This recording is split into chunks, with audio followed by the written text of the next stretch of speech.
तो फिल्म की कहानी हैदराबाद की है, जहां हम 15 तारीख की रात को डॉक्टर श्याम कथू नामक बूढ़े इंसान को देखते हैं जो कि एक साइकियाट्रिस्ट हैं और श्याम पुलिस स्टेशन आए हुए हैं। यहाँ वो एसआई के पास रिपोर्ट दर्ज करवाने आए थे क्योंकि उनकी पोती लापता है। एसआई श्याम को बैठने कहता है। वहीं वो खुद एक और केस में बिजी था जिसमें एक बड़े मिनिस्टर का कुत्ता चोरी हो गया था और इस कुत्ते का नाम बेबी था। मिनिस्टर की जो बेटी थी वो बिना इस कुत्ते के यानी बिना बेबी के खाना तक नहीं खाएगी और इसलिए बेबी को जल्द से जल्द ढूंढने के लिए मिनिस्टर एसआई पे काफी प्रेशर डाल रहा था। अब यहाँ से सीन एक दिन पहले की दिखाई जाती है जब श्याम अपनी पोती निधि के साथ एक प्ले देखने गए थे और ये प्ले बड़बड़िक के ऊपर था। अब जिन्हें बड़बड़िक के बारे में नहीं पता उन्हें मैं बता दूं कि बड़बड़िक महाभारत का सबसे रहस्यमयी और शक्तिशाली योद्धाओं में से एक था। वो घटोत्कच का पुत्र था और इसीलिए भीम का पोता भी माना जाता है। कहा जाता है कि बड़बड़िक के पास 3 ऐसे बाण थे जिनसे पूरी दुनिया का पल भर में विनाश किया जा सकता था। पहला बाण किसी भी चीज पर निशाना लगाता था, दूसरा बाण उस निशान को मिटा देता था और तीसरा बाण उन सब चीजों को मार देता था जिन पर पहले बाण ने निशाना लगाया हो। मतलब अगर बड़बड़िक अपने तीनों बाण को छोड़ दिया होता तो इससे पूरी सेना एक पल में खत्म हो सकती थी। भगवान कृष्ण ने जब ये समझा कि अगर बड़बड़िक युद्ध में लड़ाई करेगा तो वो उस पक्ष के साथ होगा जो कमजोर होगा और इससे महाभारत का पूरा बैलेंस ही बिगड़ जाएगा, तब कृष्ण जी ने उसका शीश दान मांग लिया। बड़बड़िक ने बिना झिझक अपना सर दान कर दिया और शीश का दानी कहलाया। कहते हैं उसका सर पूरे महाभारत युद्ध को एक पहाड़ी से देखता रहा और इसीलिए उसे सबसे सच्चा साक्षी माना जाता है। सो यस, इस प्ले में भी यही दिखाया जा रहा था कि कैसे बड़बड़िक एक क्षण में पूरे युद्ध को खत्म कर सकता था। अब प्ले के दौरान निधि बाहर चली जाती है और उसके कुछ देर तक ना लौटने पे श्याम भी बाहर जाते हैं। श्याम को निधि बाहर ही मिल जाती है और इस पॉइंट पे एक सॉन्ग के माध्यम से हमें इनके बारे में बताया जाता है। दरअसल निधि के मॉम डैड एक एक्सीडेंट में खत्म हो गए थे और तब से निधि के दादाजी यानी श्याम ही उसका ख्याल रखते हैं। एनीवेज 15 तारीख की सुबह निधि स्कूल गई। वहीं श्याम अपने एक साइकियाट्री सेमिनार में जाते हैं जहां वो लोगों को उनके डर पे जीत पाने का सीख देते हैं। उसी रात जब वो घर वापस आए तो निधि घर पे नहीं थी और ऐसे में श्याम इधर उधर पूछताछ करने के बाद पुलिस स्टेशन गए थे। नाउ प्रेजेंट में पुलिस स्टेशन के अंदर चंद्रा नामक एक पुलिसमैन आता है जो कि बेहोशी हालत में लाया जाता है।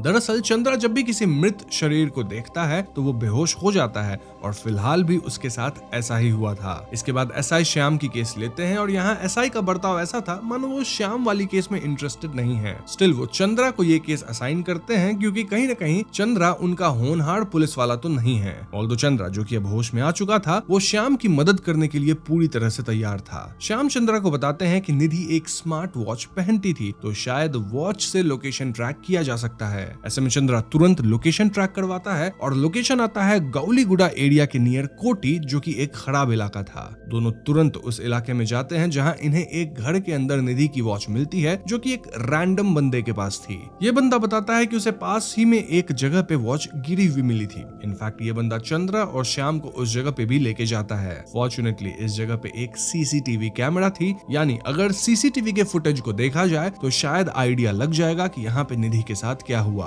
नाउ इस पॉइंट पे कहानी कुछ नए कैरेक्टर्स पे शिफ्ट होती है। इनफैक्ट कहानी प्रेजेंट टाइम से 15 दिन पहले की दिखाई जाती है। यहाँ हम राम और देव से मिलते हैं जो कि बचपन के दोस्त हैं और ये दोनों किसी दासन्ना नामक गुंडे के अड्डे पे आते हैं। दासन्ना ड्रग्स का धंधा करता था जहाँ वो कुत्तों की मदद से ड्रग्स सप्लाई करता था। ऊपर से डिफरेंट ब्रीड डॉग्स का धंधा लगेगा लेकिन असल में अंदर में चल रहा होगा ड्रग्स का खेल। खैर देव यहाँ अपने दोस्त राम को काम दिलाने आया था और काम वही था, ड्रग्स बेचने का। दासन्ना और देव की बातों से हम समझ पाते हैं कि देव दासन्ना से 30 लाख रुपए ले रखा है और दासन्ना देव पे पैसे लौटाने के लिए प्रेशर डाल रहा है। अब इस पॉइंट पे मैं आपको 2 बातें बता देता हूँ। पहली बात ये कि देव को जुए खेलने की आदत थी, यानी कि हाथ में पैसे आते ही वो कसिनो जाके सारे पैसे हार जाता था, तभी तो उस पे 30 लाख का कर्ज चढ़ गया है। दूसरी बात ये कि देव के माता पिता नहीं थे और तब से देव को पद्मा नाम की एक लेडी पाली है जिसे देव दीदी कह के पुकारता है। पद्मा काफी पावरफुल लेडी है जिनके डिफरेंट बिजनेसेस हैं। लाइक मेन 2 बिजनेस है, ढेर सारे कैब्स चलवाना और दूध बेचने का। पद्मा का अपना एरिया है जहां उसकी बहुत चलती है और इन जनरल पद्मा काफी उसूलों के साथ अपना धंधा करती हैं। सो दासन्ना यहाँ देव से कहता है कि अगर देव पद्मा से बात करके उनके एरिया में दासन्ना को धंधा करने की इजाजत दिलवा दे तो दासन्ना देव के 30 लाख रुपए माफ कर देगा। खैर इसके बाद हम देव को पद्मा के पास देखते हैं और इनकी बातों से क्लियर था कि पद्मा देव को काफी मानती है।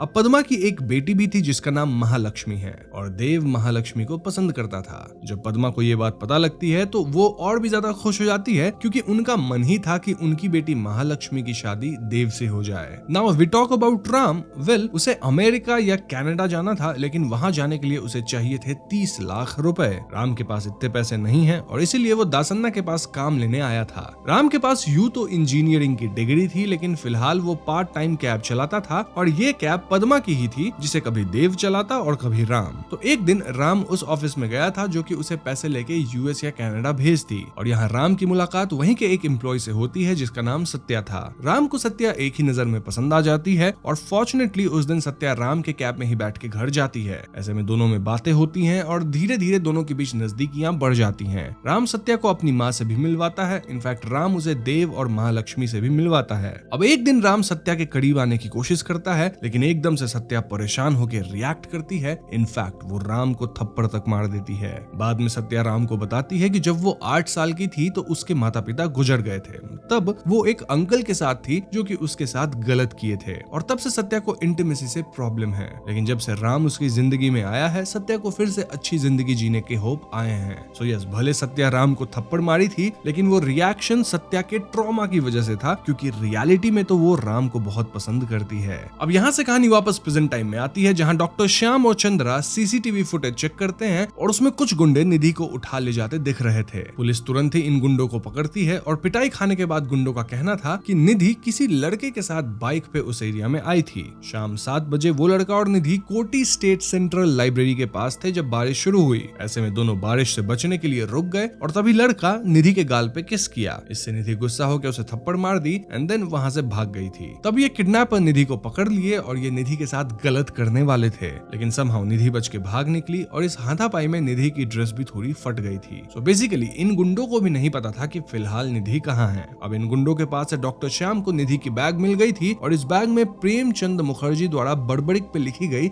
एक किताब थी जो कि गिफ्ट रैप्ड थी। जी हाँ दोस्तों, दरअसल पिछली रात बड़बड़िक वाले प्ले के बाद डॉक्टर श्याम इसी किताब को ढूंढ रहे थे, बट सिंस ये किताब अब पब्लिश नहीं होती है तो उन्हें किताब नहीं मिली। ऐसे में निधि अपने दादाजी श्याम के लिए ये किताब ढूंढते हुए उस एरिया के लाइब्रेरी में गई थी और इसीलिए वो उस लड़के के साथ बाइक पे उस एरिया में आई थी। मतलब ये लड़का निधि का दोस्त तक नहीं था, बस निधि उससे हेल्प ले रही थी। नाउ निधि को वो किताब मिल भी गई, लेकिन अनफॉर्चुनेटली निधि अब खुद ही लापता है। अब श्याम यहाँ किताब पे लाइब्रेरी का स्टाम्प देख लेते हैं और वो तुरंत उस लाइब्रेरी में जाते हैं। लाइब्रेरी की सीसीटीवी फुटेज में श्याम क्लियरली उस बंदे को देख पाते हैं जिसके साथ निधि लाइब्रेरी आई थी। इस लड़के का नाम प्रदीप था और वो भी निधि के स्कूल का ही एक स्टूडेंट था। डॉक्टर श्याम तुरंत प्रदीप के पिता के पास जाते हैं जो कि बताते हैं कि प्रदीप अपने फ्रेंड के घर पढ़ने गया है, लेकिन असलियत तो ये थी कि प्रदीप अपने फ्रेंड के घर पे नशे कर रहा था। जो भी हो, डॉक्टर श्याम यहाँ प्रदीप के पिता के साथ प्रदीप को ढूंढते हुए उसके घर पे जाते हैं और यहाँ प्रदीप बताता है कि हाँ, वो निधि को उस एरिया में बुक खरीदवाने ले गया था, लेकिन बुक खरीद के वापस जाते वक्त बारिश आ गई। बारिश के कारण वो लोग एक जगह पे रुके जहाँ प्रदीप निधि के गाल पे उसे किस किया और ऐसे में निधि उसे थप्पड़ मार के निकल गई। इसके कुछ देर बाद जब प्रदीप उस एरिया से निकल रहा था तो वो निधि को एक कैब में बैठते देखा था और भले प्रदीप को कैब का नंबर याद नहीं है, लेकिन उसे इतना जरूर याद है कि कैब के बैक ग्लास पे एक बुल वाली स्टिकर थी। अब यहाँ कहानी फिर से पास्ट में जाती है और देव राम वाली स्टोरी लाइन पे फोकस करती है। तो देव यहाँ दासन्ना को अपनी दीदी पद्मा से मिलवाने आता है और दासन्ना झूठ कहता है कि वो पद्मा के एरिया में कुत्तों का धंधा करना चाहता है, लेकिन पद्मा को पता था कि दासन्ना ड्रग्स का धंधा करता है और ऐसे में वो दासन्ना को ना सिर्फ थप्पड़ मारती है बल्कि अपने एरिया में धंधा करने की अनुमति नहीं देती। यहाँ पद्मा देव पे भी भड़कती है कि देव बिना लोगों के बैकग्राउंड जाने उन्हें यहाँ ले आता है। अब दोस्तों मैं आपको बता दूं कि पद्मा को अब तक ये नहीं पता है कि देव खुद भी दासन्ना के लिए ड्रग्स बेचने का काम करता है। अब थप्पड़ खाने के बाद दासन्ना और भी भड़क गया था। इनफैक्ट वो देव से 1 हफ्ते के अंदर उसके 30 लाख लौटाने कहता है। वहीं राम की बात की जाए तो उसकी अमेरिका जाने की एप्लीकेशन सत्या तैयार कर दी थी और अब उसे बस 30 लाख रुपए जमा करने थे और सब कुछ सेट हो जाता, लेकिन राम के पास फूटी कौड़ी नहीं थी और ऐसे में देव और राम एक प्लान बनाते हैं। राम कैब चलाते वक्त एक आदमी से मिला था जो कि हाल में ही 30 लाख रुपए विड्रॉ किया था।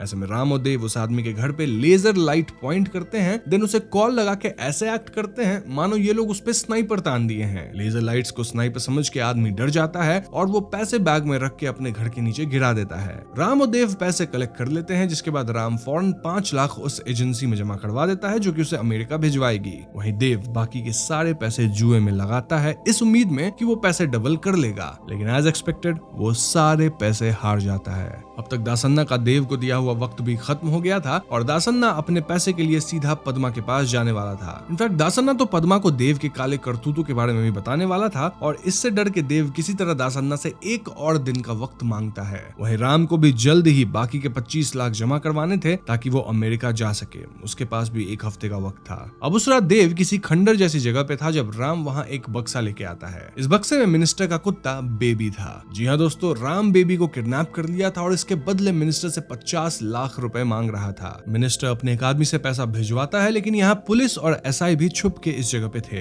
राम मिनिस्टर के आदमी से पैसे वाला बैग दीवार के उस पार फेंकने कहता है। वहीं कुत्ते को एक बैग में डाल के एक स्पेसिफिक जगह पे रखा गया था। देव अपने लेजर से कुत्ते वाले बैग पे पॉइंट कर रहा था एंड अगेन ये लोग स्नाइपर वाली ब्लफ खेल रहे थे। अब मिनिस्टर का आदमी जब बैग फेंकता है तो ये बैग दीवार पे ही अटक जाती है। इसी बीच पुलिस वाले लेजर के सोर्स पे गोली चलाते हैं जिससे देव भागता है। अंततः बैग मिनिस्टर के आदमी के साइड ही गिर जाती है और पुलिस वाले बेबी को उठा लेते हैं। इन शॉर्ट, राम और देव को पैसे तो नहीं ही मिले, साथ ही बेबी भी अब पुलिस के हाथ में है। इनफैक्ट पुलिस वाले ये भी ढूंढ लेते हैं कि यहाँ किडनैपर्स के पास कोई स्नाइपर नहीं है, रादर लेजर्स है जिससे वो पॉइंट करते हैं। तो हाँ, राम और देव का मिशन पूरी तरह से फेल हो चुका था। अब दोस्तों, इस सब भगदड़ के बीच हमें एक हुडी पहना आदमी दिखाया जाता है जो कि किसी स्कूल के बच्ची की लाश लेकर शमशान में जाता है। वो शमशान में काम करने वाले आदमी को गन दिखाता है, देन उसे कुछ पैसे देता है ताकि काम करने वाला आदमी इस लाश को मशीन में जला दे। अब शमशान वाला बंदा फ्यूज उड़ने का बहाना बना के बाहर जाता है और बस ड्राइवर को फोन लगाता है। कौन सा बस ड्राइवर? वेल, उस बस ड्राइवर को जो कि उस स्कूल के बस को चलाता है जिसकी ड्रेस ये बच्ची की लाश पहनी थी। शमशान वाला आदमी बस ड्राइवर को बता देता है कि तुम्हारी स्कूल की एक बच्ची की लाश कोई लेके आया है और वो लाश जलवाना चाहता है। ऑफ कोर्स ये लाश किसी और की नहीं बल्कि निधि की थी और ऐसे में बस ड्राइवर तुरंत डॉक्टर श्याम को कॉल लगाता है क्योंकि उसे पता था कि श्याम की पोती निधि लापता है। दरअसल श्याम ही इस बस ड्राइवर को आज कॉल करके पूछताछ किए थे कि वो निधि को घर पे ड्रॉप किया था कि नहीं, तो ऐसे में इस बस ड्राइवर को सब कुछ पता था। दूसरी तरफ अगर डॉक्टर श्याम और चंद्रा की बात की जाए तो उन्हें एक कैब दिखता है जिसके पीछे वाले मिरर पे बुल का साइन था। पता करने पे वो पाते हैं कि ये साइन पद्मा की कंपनी का है, यानी पद्मा के जितने हंड्रेड्स ऑफ कैब्स हैं सब पे ये बुल साइन रहता है। इसका मतलब ये कि निधि इन सैकड़ों कैब्स में से किसी में भी बैठी हो सकती है। तभी डॉक्टर श्याम को बस ड्राइवर का कॉल आता है जो कि उन्हें शमशान वाली बात बताता है। ऐसे में डॉक्टर श्याम और चंद्रा तुरंत शमशान जाते हैं, लेकिन जब तक वो पहुंचते हैं शमशान वाला आदमी बॉडी में आग लगा चुका था और बॉडी जल चुकी थी। जी हाँ दोस्तों, दिस मीन्स कि निधि ना सिर्फ खत्म हो गई बल्कि उसकी लाश भी जला दी गई है। शमशान वाला बंदा उस हुडी वाले बंदे के प्रेशर में बॉडी जलाया, वरना हुडी वाला बंदा उसे ही खत्म कर देता। ना जो हुडी वाला बंदा ये सब करवाया था वो अपने कैब में यहाँ से निकल चुका था। ऑल्दो डॉक्टर श्याम जब शमशान आए थे तो कैब निकल ही रही थी और डॉक्टर श्याम कैब का नंबर याद कर लिए थे। अब यहाँ में भगवान कृष्ण और बड़बड़िक का एक सीन दिखाया जाता है जहाँ भगवान कृष्ण बड़बड़िक से अपने पहले बाण का इस्तेमाल करने कहते हैं, यानी टारगेट पे निशाना लगाना। मैं आपको बता दूं कि ये सीन सिग्निफाई करता है कि कैसे डॉक्टर श्याम अब बड़बड़िक की तरह गुनहगारों का खात्मा करेंगे। इनफैक्ट फिल्म के दौरान निधि हमेशा अपने दादाजी श्याम को अपना बड़बड़िक मानती थी। खैर, तो आगे हम पद्मा के यहाँ सेलिब्रेशन देखते हैं जहाँ देव और महालक्ष्मी की शादी की तैयारी चल रही थी। तभी दासन्ना के आदमी चुपके से देव को उठा लेते हैं क्योंकि उन्हें अपने 30 लाख रुपए चाहिए थे। दासन्ना पद्मा को कॉल करके देव के बारे में सब कुछ बताने का प्लान कर रहा था और इससे देव की शादी भी टूट जाती।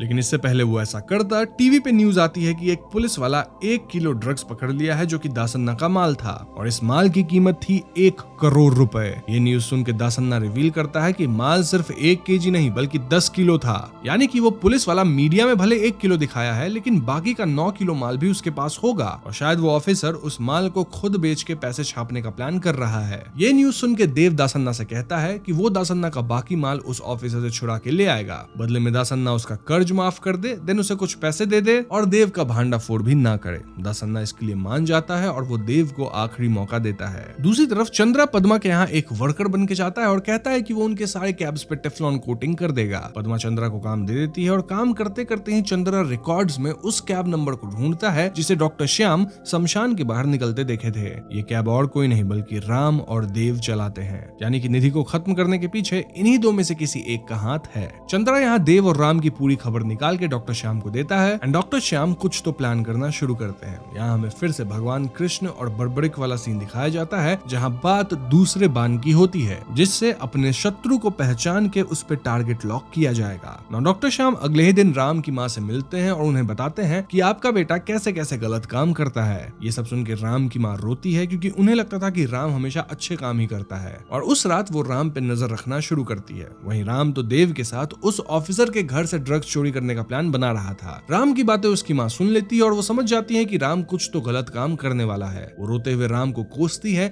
और उसे निधि की फोटो दिखा के पूछती है कि क्या वो इस बच्ची को जानता है। निधि की फोटो देख राम अजीब बिहेव करता है। इनफैक्ट राम की माँ को तो उसके कैब से निधि की आईडी कार्ड भी मिल गई थी। ऐसे में फाइनली राम रिवील करता है कि निधि के साथ क्या हुआ। तो उस रात जब राम मिनिस्टर के कुत्ते को किडनैप करके लाया था, तब देव भी किसी को किडनैप करके लाया था, and she was none other than Nidhi. जी हाँ दोस्तों, गुंडों से बचने के बाद निधि देव के कैब को ही रोकी थी फॉर लिफ्ट, और देव को लगा कि निधि अमीर खानदान से है, इसलिए वो निधि को किडनैप करके उस खंडर जैसी बिल्डिंग में ले आया था। राम यहाँ देव को इसके लिए मना करने लगा, लेकिन देव राम को चालाकी से नशे की दवा देके बेहोश कर दिया। देव का कहना था कि एक बार मिनिस्टर से 50 लाख मिल जाए फिर वो निधि को छोड़ देगा। अब मिनिस्टर वाला गेम तो पलट गया था, यानी इन्हें फूटी कौड़ी नहीं मिल पाई थी और कुत्ता भी हाथ से गया। ऐसे में नशे में देव नीचे जाता है जहां वो निधि को बांध के रखा था। देव पाता है कि निधि समहाउ बंधन से खुद को आजाद कर ली थी और कहीं दिख नहीं रही थी। ऐसे में देव घबरा जाता है और निधि तो पास में ही छिपी हुई थी और वो देव पे हमला करती है। देव पलटवार करता है और इजिली निधि को ओवरपावर कर जाता है। इनफैक्ट यहाँ वो निधि के फटे ड्रेस को देख के निधि के साथ गलत करता है।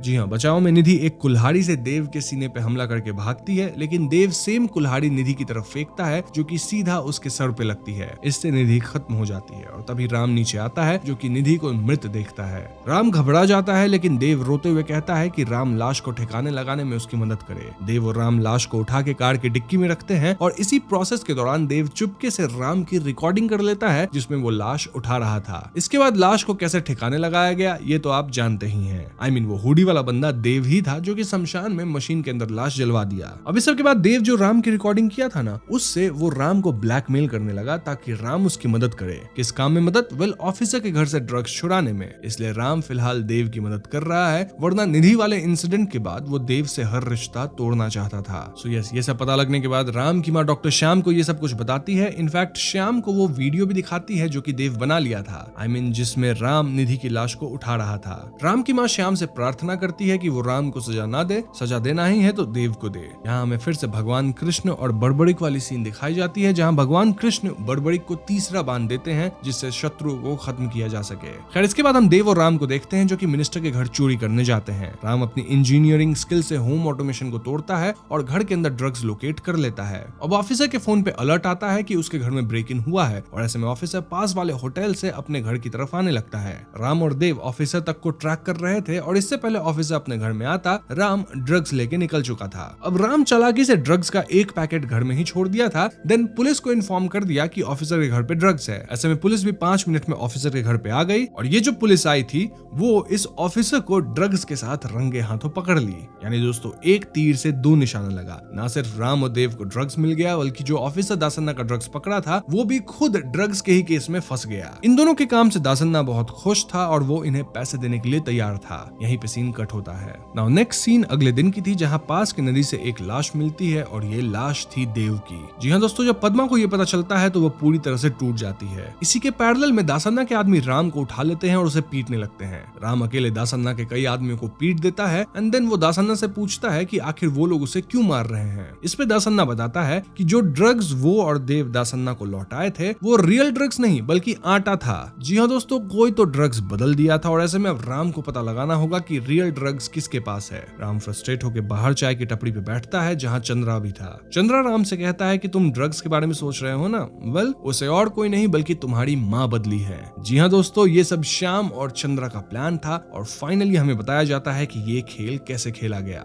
दरअसल ऑफिसर के घर से ड्रग्स चुरा के जब देव कैब में भाग रहा था तब उसके कैब के सामने राम की माँ आती है। देव उन्हें लिफ्ट दिया और माँ जी देव को एक मेडिकल शॉप से दवा लाने को बोली। जब तक देव दवा लाने गया तब तक वो ड्रग्स बदल दी और रियल ड्रग्स वो श्याम के पास पहुंचा दी। अब चंद्रा रिवील करता है एक नया ट्विस्ट। दरअसल निधि के साथ गलत करने वाला और उसे समाप्त करने वाला देव नहीं बल्कि राम था। जी हाँ दोस्तों, देव भले निधि को किडनैप करके लाया था, लेकिन वो निधि के साथ गलत नहीं किया था, बल्कि ये सारा कांड राम का था। अब चंद्रा और डॉक्टर श्याम को ये कैसे पता चला? वेल, जब राम की माँ डॉक्टर श्याम को वो वीडियो दिखाई थी जिसमें राम लाश को डिक्की में रख रहा था, तो उस वीडियो में डॉक्टर श्याम ध्यान देते हैं कि राम के सीने पे चोट के निशान थे। अगर आपको याद हो तो राम अपनी कहानी में ये बताया था कि निधि कुल्हाड़ी से देव के सीने पे मारी थी, तो फिर निशान राम के सीने पे कैसे था? इन शॉर्ट दोस्तों, राम यहाँ गलत किया था और वो देव का नाम फंसा रहा था कि देव वो सब कांड किया है। मतलब किया सब कुछ राम ही था, बस अपने आप को देव से रिप्लेस कर दिया उस पर्टिकुलर एक्ट में। अब क्योंकि राम ही निधि को मारा था और देव उसकी मदद किया था लाश को ठिकाने लगाने के लिए, तो देव राम की रिकॉर्डिंग भी कर लिया था और वो इसी रिकॉर्डिंग से राम को ब्लैकमेल करने लग गया था। ऐसे में राम प्लान बनाया कि वो देव को भी रास्ते से निकाल देगा। कैसे निकालेगा? वेल, वो दासन्ना के साथ मिलकर देव को तब खत्म कर दिया जब ये लोग ड्रग्स लेके दासन्ना के पास गए थे और फिर देव की लाश को पानी में फेंक दिया गया। तभी तो देव की लाश पानी में मिली, क्योंकि देव को मारने का काम भी राम का ही था। चंद्रा यहाँ राम को कोसता है कि वो कितना घिनौना इंसान है और उसकी माँ को जब सब कुछ पता चलेगा तो वो शर्म से मर जाएंगी। ये सब सुन के राम बहुत गिल्टी फील करता है और वो ऑटो पकड़ के इस जगह से निकल जाता है। अब कहानी में आता है एक और ट्विस्ट। हम सब जानते हैं कि डॉक्टर श्याम एक साइकियाट्रिस्ट है और फिल्म के शुरुआत में वो एक सेमिनार लेने गए थे, राइट? वेल, इस सेमिनार में सत्या भी आई थी, वही सत्या जो कि राम की फिलहाल गर्लफ्रेंड है। तब से डॉक्टर श्याम सत्या की काउंसलिंग कर रहे हैं ताकि सत्या अपने जीवन में हुए उस बुरे इंसिडेंट से आगे बढ़ सके जो कि उसके साथ उसके अंकल किए थे। डॉक्टर श्याम फिलहाल सत्या के साथ ही थे और उससे कहते हैं कि अब वो हील हो चुकी है, लेकिन कभी फ्यूचर में वो ऐसे दरिंदे से मिले जो कि फिर कुछ गलत करे तो सत्या को एक खास चीज का इस्तेमाल करना होगा। ये कह के श्याम सत्या को एक बॉक्स देते हैं। तभी यहाँ राम आता है जो कि बहुत गिल्टी फील कर रहा था और वो अपने कुकर्मों के बारे में सत्या को बता देता है। ये सुन के सत्या शॉक्ड थी और उसका ट्रॉमा वापस आता है। गुस्से में वो उस बॉक्स को खोलती है जो कि उसे डॉक्टर श्याम दिए थे और इस बॉक्स में थी एक पिस्टल। सत्या पिस्टल उठाती है और राम पे गोली चला देती है। राम सत्या से माफी मांगता है, लेकिन सत्या राम पे फाइनल गोली चला के उसे समाप्त कर देती है। तभी यहाँ पद्मा आती है और वो अपने आदमियों से कहती है कि राम की मौत का केस सत्या पे नहीं आना चाहिए, मतलब इस लड़की को प्रोटेक्ट करना है। सो यस, देखा जाए तो राम के मरने से ना सिर्फ डॉक्टर श्याम को अपना बदला मिला, बल्कि पद्मा को भी अपना बदला मिल गया, क्योंकि देव को तो राम ही मारा था। इनफैक्ट ये सब बदले का खेल और कोई नहीं बल्कि डॉक्टर श्याम का रचा हुआ था। वो बिल्कुल बड़बड़ी की तरह शत्रु पे निशाना लगाए, देन असली पापी को ढूंढे और फिर उसे खत्म किए। अब यहाँ आता है मूवी का फाइनल ट्विस्ट। हम डॉक्टर श्याम को हॉस्पिटल जाते देखते हैं, जहाँ हॉस्पिटल के एक बेड पे निधि बेहोश लेटी हुई थी। जी हाँ दोस्तों, निधि जिंदा है और यहाँ हमें बताया जाता है कि उस रात जब देव निधि को लेकर शमशान वाले आदमी के पास गया था, तब निधि खत्म नहीं हुई थी, रादर उसकी सांसें चल रही थी। ऐसे में शमशान वाला आदमी चालाकी से निधि की लाश को एक दूसरे लाश से बदल दिया था और वो दूसरे लाश को ही जलाया था, जिससे लगे कि हाँ, निधि की लाश को जलाया गया है। जब डॉक्टर श्याम वहाँ पहुंचे थे तो शमशान वाला आदमी उन्हें उनकी पोती यानी निधि को सौंप दिया और तब से निधि अस्पताल में है। ऑल्दो सर पे चोट लगने के कारण वो फिलहाल कोमा में है। अब एक और इंटरेस्टिंग चीज ये है कि जिस आदमी की लाश को निधि की जगह जला दी गई थी, वो भी कोई रैंडम बंदा नहीं था, रादर वो एक भिखारी था जिसे निधि फिल्म के स्टार्ट में खाना खिलाई थी। बारिश की वजह से उसकी जान चली गई थी और उसके ही लाश को निधि से स्विच किया गया। बेसिकली निधि जो एक अच्छा काम की थी, वही आखिरी वक्त में निधि के काम आया, भले खत्म होके ही। एनीवेज, निधि का यहाँ ऑपरेशन किया जाता है ताकि उसे बचाया जा सके और यह ऑपरेशन सक्सेसफुल होता है। इसके बाद हम देखते हैं कि फाइनली निधि को होश आता है और वो अपने दादाजी को देख के बड़बड़ी कहती है। यहीं पे फिल्म खत्म हो जाती है। अब दोस्तों, फिल्म में एक पोस्ट क्रेडिट सीन भी है जहाँ पद्मा गुस्से में अपने आदमियों के साथ दासन्ना के अड्डे पे जाती है और वो दासन्ना को निपटा देती है। देन यहाँ से 1000 किलो ड्रग्स मिलता है और एसआई इस ड्रग्स को पकड़वाने का सारा क्रेडिट चंद्रा को देता है। इनफैक्ट चंद्रा को ना सिर्फ अवार्ड मिलेगा बल्कि एसआई भी बना दिया जाएगा। यहाँ पे फाइनली फिल्म खत्म होती है। तो दोस्तों, ये थी त्रिबाणाधारी बड़बड़ी फिल्म की कहानी और फिल्म की कहानी एकदम सिंपल सी है। आई मीन यहाँ कुछ और एक्सप्लेन करने के लिए बचा नहीं है। स्टिल मैं थियरी सेक्शन में कुछ चीजों की बात कर लेता हूँ। सो त्रिबाणाधारी बड़बड़ी टाइटल सीधा सिग्नल देता है कि ये कहानी 3 बाण रखने वाले वॉरियर बड़बड़ी की फिलॉसफी को आज के जमाने में ट्रांसलेट करती है। महाभारत वाले बड़बड़ी के पास 3 तीर थे। पहला निशाना लगाता, दूसरा असली दुश्मन को पहचानता और तीसरा उसका विनाश करता। ये फिल्म के नैरेटिव स्ट्रक्चर में मेटाफोर बन के घुस जाता है। इस लेंस को फिल्म सबसे ज्यादा डॉक्टर श्याम पे प्रोजेक्ट करती है। इन्वेस्टिगेशन के दौरान डॉक्टर श्याम का पहला तीर केस पर लगता है, दूसरा तीर ट्रुथ को मार्क करता है, यानी पहचानता है कि असली गुनहगार कौन है। मतलब हमें तो इनिशियली लग रहा था कि देव ही गलत किया है, लेकिन असली कल्प्रिट तो राम खुद था। और तीसरा तीर तब चलता है जब जस्टिस की ट्रिगर प्रेस होती है। इन शॉर्ट मूवी का बड़बड़िक और कोई नहीं बल्कि मॉडर्न साइकोलॉजिकल बड़बड़िक है डॉक्टर श्याम। यहाँ एक शार्प सबवर्जन भी है। सत्या एक्चुअली श्याम का तीसरा बान बन जाती है। श्याम उसे हील भी करता है और बिना लाउड एक्सपोजिशन के उसे इतना एजेंसी देता है कि फाइनल एक्ट में वो जस्टिस का फिजिकल इंस्ट्रूमेंट बन सके। देखा जाए तो डॉक्टर श्याम खुद हाथ नहीं उठाए, मतलब बड़बड़िक खुद हाथ नहीं उठाया, उसका तीर उठाता है। और उसका तीर कौन है? सत्या। सत्या को डॉक्टर श्याम मेंटली तैयार किए थे और एंड में वो जस्टिस डिलीवर करती है। ये चॉइस मोरली ग्रे लग सकती है, पर फिल्म यही कहना चाहती है कि कभी कभी न्याय को सिस्टम से बाहर निकलना पड़ता है, वरना पाप लूप होल्स में घुल मिल जाता है। एक और लेयर में फिल्म बड़बड़िक द विटनेस मोटिव को क्वाइटली मिरर करती है। महाभारत में शीश पूरे युद्ध का साक्षी था और यहाँ श्याम सीसीटीवी, साइकोलॉजी और लोगों की माइक्रो बिहेवियर्स के थ्रू साक्षी बनता है। वो हर चीज को देखता है, सॉर्ट करता है, फिर काम प्रिसिजन से डिसाइड करता है कि कौन सा तीर छोड़ना है। इसी पैरेलल में कर्मा लूप चलता रहता है। पद्मा को अपना दर्द का हिस्सा मिलता है, देव अपने चॉइसेस की कीमत चुकाता है, राम अपने पापों में फंसकर खत्म होता है और बच जाती है कौन? निधि। भले ही वो लाइफ सपोर्ट पे थी लेकिन एंड में वो लौट आई। एंड दिस टेल्स अस कि अंधकार कितना भी गहरा हो, सच और निर्दोष पूरी तरह मिटते नहीं हैं। पोस्ट क्रेडिट में चंद्रा को क्रेडिट मिलना भी इसी लूप का हिस्सा है। बड़बड़िक के युद्ध में सोल्जर्स को अपना अपना फल मिलता ही मिलता है।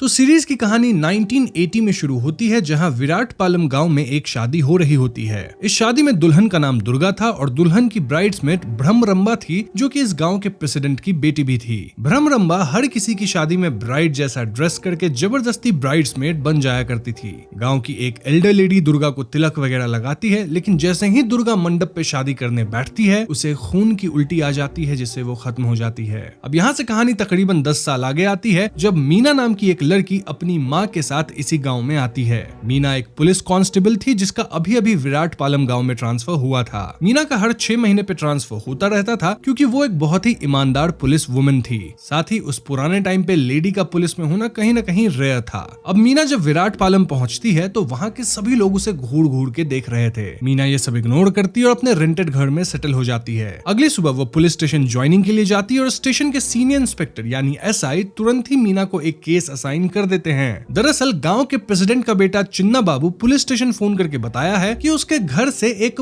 पुश्तैनी गोल्ड वॉच चोरी हो गई है। इसी सिलसिले में तहकीकात करने मीना को प्रेसिडेंट के घर जाना था और यहाँ एसआई किट्टू नामक बंदे को मीना के साथ जाने को कहता है in order to help her. Kittu police station के बाहर ही चाय बेचता था और हमें बताया जाता है कि किट्टू पहले छोटी मोटी चोरी करता था, लेकिन फिर पुलिस वाले उसको चाय की दुकान खोल के दे दिए तो वो चाय बेचता है और पुलिस की मदद भी करता है। खैर किट्टू और मीना प्रेसिडेंट के घर जाते हैं, जहाँ चिन्ना बाबू इनसे ठीक से पेश नहीं आता। सबका शक था कि घर के 3 नौकर ही गोल्ड वॉच चुराए होंगे, लेकिन मीना यहाँ चिन्ना बाबू की बहन यानी प्रेसिडेंट की बेटी भ्रमरंबा से पूछताछ करने उसके कमरे में भी चली जाती है। इससे भ्रमरंबा काफी गुस्सा होती है और चिन्ना बाबू भी मीना पे चिल्लाने लगते हैं, लेकिन फिर एकदम से भ्रमरंबा कहती है कि वॉच वही उठाई है क्योंकि उसके पिता जो कि प्रेसिडेंट है वो इस घर पे ध्यान नहीं देते और इस घर को लीड करने लायक नहीं है। देखा जाए तो अब तो ये एक फैमिली मैटर हो गया, जिसके कारण मीना यहाँ से चली जाती है। लेकिन इस सीन से एक बात क्लियर थी कि भ्रमरंबा को अपने पिता से कुछ तो प्रॉब्लम है। यहाँ हम भ्रमरंबा को वीसीआर वाला कैसेट लगा के किसी की शादी की वीडियो देखते भी पाते हैं। खैर आगे मीना को पता चलता है कि आखिर क्यों लोग उसे घूर रहे थे जब वो गांव में आई थी। दरअसल इस गांव में पिछले 10 साल में जो भी शादी हुई है, उस शादी के ठीक बाद दुल्हन खत्म हो जाती है। ये सिलसिला 1980 में शुरू हुआ था, जब पहली ब्राइड दुर्गा खत्म हुई थी, वही दुर्गा जिसे हम पहले सीन में देख पाए थे। इनफैक्ट दुर्गा और कोई नहीं बल्कि किट्टू की बहन थी। तब से गांव में 7 और शादियां हुई और हर शादी का हसर वही हुआ, यानी दुल्हन शादी के दिन ही खून की उल्टी करके समाप्त हो गई। इसी वजह से अब गांव में शादी होती ही नहीं है और जिसे भी शादी करना होता है वो गांव छोड़ के चला जाता है और फिर कभी वापस नहीं आता। अब क्योंकि मीना अनमैरिड है तो एक अनमैरिड लड़की को गांव में आता देख सभी आश्चर्य में थे, क्योंकि यूजुअली यहाँ की जो अनमैरिड लड़कियां होती है वो यहाँ से भागती है, ना कि यहाँ आती है। तो अब आप समझ गए होंगे कि क्यों जब मीना यहाँ आई थी तो गाँव वाले उसे घूर घूर के देख रहे थे। अब क्योंकि गांव वालों का मानना था कि इनका गांव शापित है, तो कई लोग गांव छोड़ के चले जाते हैं, जिससे सबसे ज्यादा फायदा यहाँ के जमींदार नरसैया को हुआ। नरसैया जाने वाले लोगों की जमीन बहुत सस्ते में खरीद कर अब बहुत अमीर एंड पावरफुल हो चुका है। इनफैक्ट फिलहाल वो अपने यहाँ काम करने वाले एक आदमी रंगा से भी कहता रहता है कि अपना घर मुझे बेच दो, और तुम्हारी उम्र तो 36 साल हो गई है, तो गांव से बाहर जाके शादी कर लो। अब रंगा अपना घर नहीं बेचना चाहता और वो गांव की एक प्रोस्टिट्यूट मल्ली के पास अक्सर जाता है। एक दिन रंगा काफी पी लेता है और मल्ली से कहने लगता है कि वो मल्ली से ही शादी कर लेगा। मल्ली को पता था कि गांव में शादी हुई तो उसकी जान खतरे में आ सकती है, लेकिन फिर मल्ली सोचती है कि उससे कौन ही शादी करेगा, इसीलिए वो रंगा के प्रस्ताव पे हाँ कह देती है और ये दोनों उसी वक्त गांव के मंदिर में जाके पुजारी से इनकी शादी करवाने को कहते हैं। उस दिन मंदिर में मीना, उसकी माँ, प्रेसिडेंट, नरसैया सब थे और गांव के सभी लोग इस शादी से इनकार करते हैं। लेकिन मीना का कहना था कि 2 एडल्ट शादी करना चाहते हैं तो इसमें कोई बुरी बात नहीं है, और रही बात दुल्हन के खत्म होने की तो वो सब सिर्फ अंधविश्वास है। अंततः रंगा और मल्ली वहीं पे शादी कर लेते हैं। अब शादी की रात रंगा पी के सो चुका था और मल्ली को प्यास लगती है, लेकिन घर में पानी नहीं था। वो पानी मांगने दूसरों के घर पे जाती है, लेकिन कोई मल्ली को पानी नहीं देता। क्यों? क्योंकि एक तो मल्ली की रेपुटेशन अच्छी नहीं थी और दूसरा सबको ये डर था कि क्योंकि मल्ली के ऊपर शाप अब तक आ चुका होगा, तो अगर ये मल्ली को टच करेंगे, उसे हेल्प करेंगे, तो शायद उन पे भी शाप आ जाएगा। अब ऐसे में भागते हुए मल्ली फाइनली मीना के घर पे आ जाती है, जहां मीना की मां ना सिर्फ उसे पानी देती है बल्कि एक नई साड़ी भी देती है। अब अगली सुबह मल्ली नहा धो के रेडी होती है और तब रंगा सो के उठता है। इस पॉइंट पे रंगा को रियलाइज होता है कि वो इस गांव के अंदर शादी कर लिया है और इससे शायद मल्ली ना बचे। मतलब कल तो वो नशे में था, लेकिन आज उसका दिमाग खुला, इसीलिए वो अपना और मल्ली का सामान बांधकर यहाँ से भागने लगता है। लेकिन बीच सड़क पे गांव के बीचों बीच मल्ली उल्टी करती है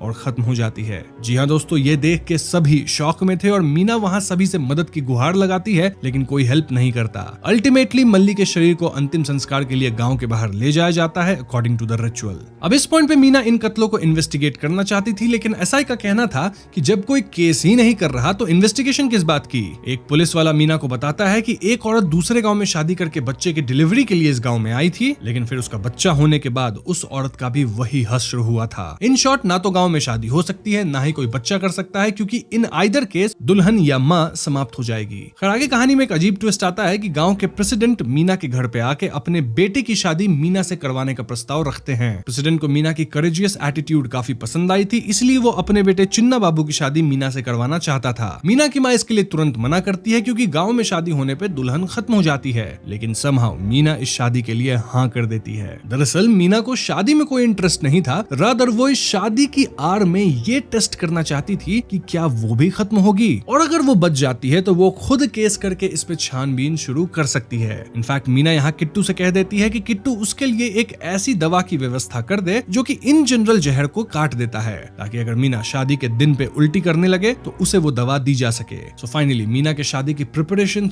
शुरू होती है और विलेज की जो एल्डर लेडी थी वो मीना से कहती है कि क्यों ना मीना गांव से बाहर जाके शहर में शादी कर ले, क्योंकि यहाँ रिस्क है। लेकिन मीना का कहना था कि वो इस सब कर्ज में नहीं मानती। मीना शादी से पहले वाले रिचुअल शुरू करती है, जैसे कि गौड़ी पूजा, देन पॉन्ड से पानी लाना, पानी के मटके को लेके घर तक जाना, उस पानी में शादी से पहले नहाना एंड ऑल दैट। हैरानी की बात यह थी कि शादी तक मीना को कुछ खाना पीना भी नहीं था, यानी मीना को कोई खिला पिला के तो पॉइजन नहीं कर सकता। अब शादी के दिन चिन्ना बाबू की बहन भ्रमरंबा थोड़ा सीन क्रिएट करती है कि उसके माँ के गहने मीना को नहीं मिलने चाहिए, लेकिन इस दौरान शादी से पहले ही मीना उल्टी करना शुरू करती है और तुरंत ही किट्टू मीना को जहर का काट पिला देता है। इसे पीने से मीना थोड़ी स्टेबल होती है और उसे अस्पताल ले जाया जाता है। वहाँ डॉक्टर बताते हैं कि भले दवा करेक्ट नहीं थी, लेकिन एटलीस्ट उससे मीना की जान बच गई है and she is out of danger now as planned by Meena. Recover करने के बाद मीना सीधा पुलिस स्टेशन में केस दर्ज करती है कि कोई उसे मारने की कोशिश किया है। मीना यहाँ अपना ब्लड रिपोर्ट और मल्ली की फॉरेंसिक रिपोर्ट भी लेकर आई थी, जिसमें क्लियर था कि इनके शरीर में एक खास तरह का जहर था जो कि बहुत रेयर है और इस जहर को लैब में ही बनाया जाता है।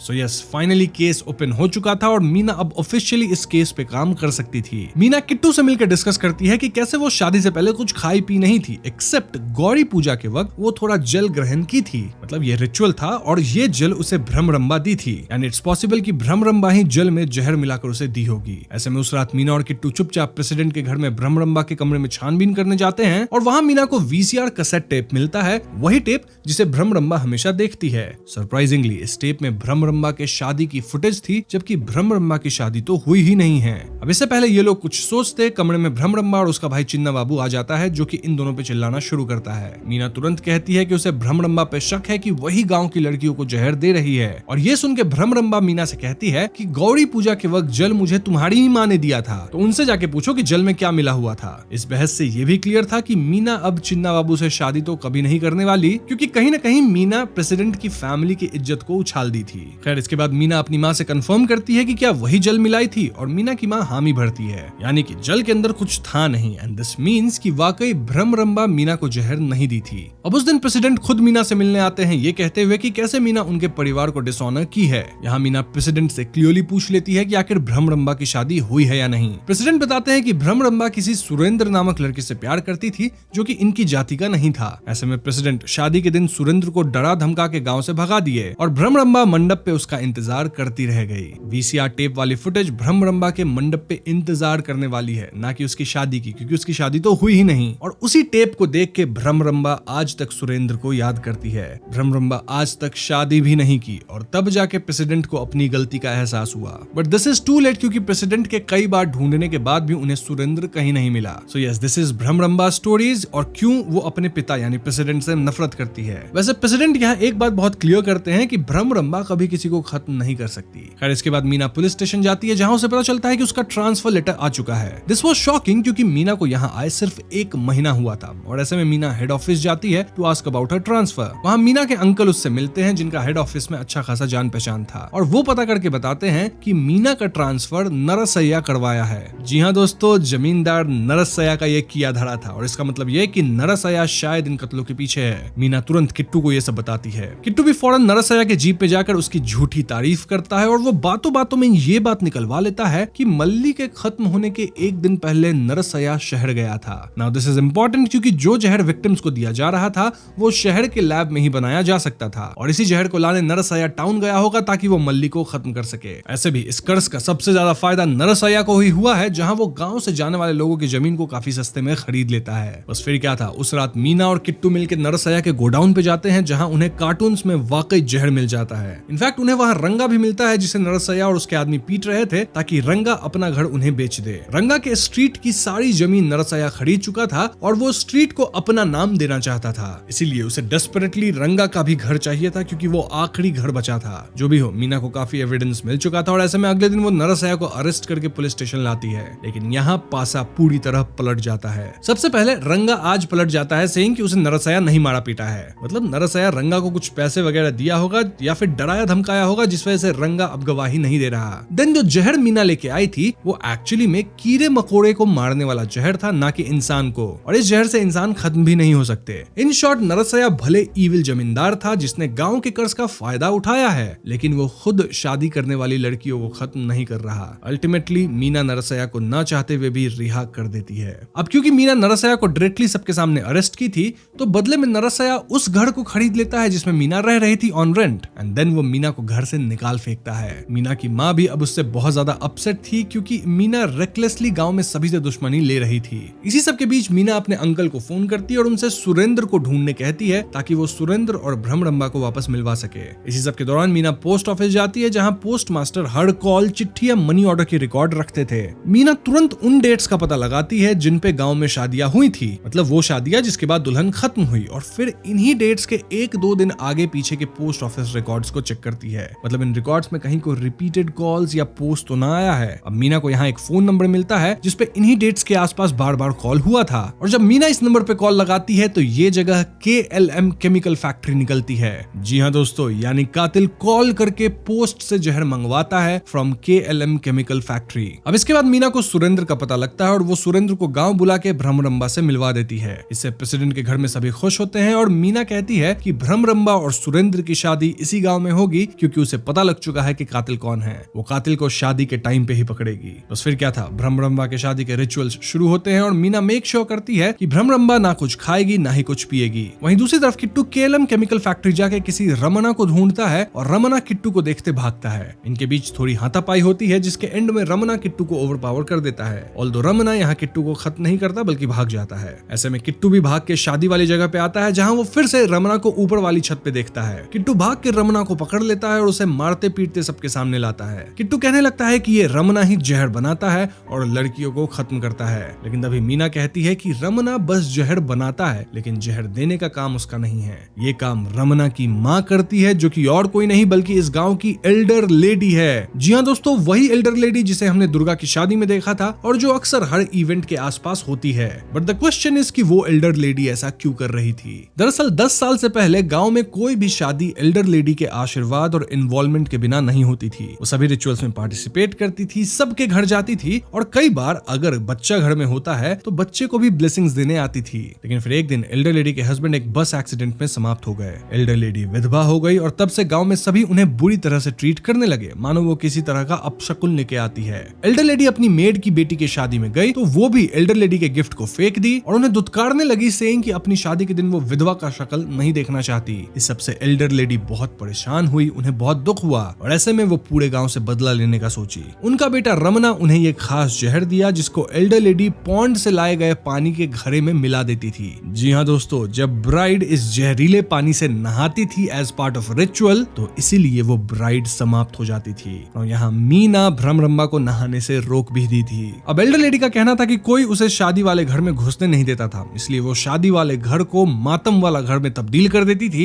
जहाँ उन्हें बुलाया जाता था। रमना KLM केमिकल्स में काम करने लगा और वहाँ से जहर बना के अपनी माँ को तब भेजता जब उसकी माँ उसे फोन करके बताती कि गाँव में फिर से शादी होने वाली है। सो फाइनली गाँव के लोगों को सब पता चल चुका था और सभी यहाँ एल्डर लेडी पे चिल्लाते हैं। लेकिन मीना यहाँ एक और चीज पॉइंट आउट करती है। वो कहती है कि इस गांव में हमेशा देवी की पूजा होती है, लेकिन इट्स अनफॉर्चुनेट कि गांव की औरतों की आइडेंटिटी सिर्फ उनके पति से जुड़ी है। मतलब अगर किसी औरत का पति खत्म हो गया तो उस औरत की कोई इज्जत नहीं रह जाती। इनफैक्ट कोई भी उस औरत को सोशल इवेंट्स में इंक्लूड भी नहीं करता, जो कि गलत है। मीना का कहना था कि भले एल्डर लेडी कातिल है लेकिन उसे ऐसा गाँव वालों की हरकतों ने बनाया है। तभी एल्डर लेडी एकदम से अपना ही जहर निगल लेती है जिससे वो भी समाप्त हो जाती है। यहीं पे सीरीज भी खत्म हो जाती है। तो दोस्तों ये थी विराट पालम सीरीज की कहानी जो कि काफी स्ट्रेट फॉरवर्ड थी। लेकिन चलिए हम और आप मिलकर इससे जुड़ी थियरीज और थीम पे बातें कर लेते हैं। तो सबसे पहला सवाल यही है कि अगर नरसैया कत्लों में इन्वॉल्व नहीं था तो क्यों वो मीना की ट्रांसफर करवाना चाहता था। देखो, गाँव वालों का मानना था कि उनका गाँव शापित है तो कई लोग गाँव छोड़कर चले जाते हैं। इससे सबसे ज्यादा फायदा यहाँ के जमींदार नरसैया को हुआ था। नरसैया जाने वाले लोगों की जमीन सस्ते में खरीद कर बहुत अमीर और पावरफुल हो चुका था। इनफैक्ट वो गाँव का प्रेसिडेंट बनना चाहता था, इसीलिए वो नहीं चाहता था कि ये सिलसिला रुके, एटलीस्ट तब तक जब तक वो सब कुछ अपने कब्जे में ना कर ले और गांव का पूरा चार्ज ना ले यानी प्रेसिडेंट ना बन जाए। भले ही नरसैया इन हत्याओं में सीधे तौर पे शामिल नहीं था, लेकिन उसे इससे बहुत फायदा हो रहा था और इसी का फायदा लेके वो प्रेसिडेंट बनने की भी कोशिश में था।